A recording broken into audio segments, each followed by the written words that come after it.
আজকে তোমাদের জন্য নিয়ে চলে এসেছি এই বর্ষার জন্য পারফেক্ট একটা পকোড়ার রেসিপি। তো দেরি না করে চটপট বাড়িতে বানিয়ে ফেলো। আজকের রেসিপিটা পুরোটা দেখতে থাকো। আর হ্যাঁ, আমি বড় ভিডিওতে কিন্তু আপলোড করে দেবো, সেখান থেকে তোমরা উপকরণগুলো খুব ভালো করে দেখে নিতে পারবে।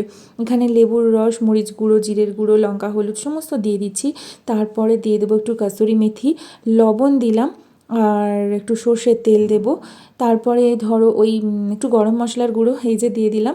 তারপর সমস্তটা মিক্স করে আমি খানিকক্ষণ মোটামুটি 1 ঘন্টার জন্য ম্যারিনেট করতে রেখেছিলাম। তারপরে দিয়ে দিলাম কর্নফ্লাওয়ার, বেসন আর একটা গোটা ডিম। এটাও ভালো করে মিক্স করে নিলাম। এরপর আদা, রসুন, লঙ্কা আর দিয়ে দিচ্ছি একটু পেঁয়াজ কুচি, ব্যাস পেঁয়াজের পেস্ট, সরি। তো দিয়ে সেটাও ভালো করে মিক্স করে নিয়ে একটু সস দিয়েছি, টমেটো সস। তোমরা চাইলে রেড চিলি সস ব্যবহার করতে পারো, তাহলে আরও ঝাল ঝাল সুন্দর হবে। তো এরপর আমি এক এক করে চিকেন পকোড়াগুলো ফ্রাই করে নিচ্ছি। আর এই দিয়ে সন্ধ্যেটা জাস্ট দুর্দান্ত হয়ে গেল আমাদের। তোমরাও চটপট বানিয়ে ফেলো।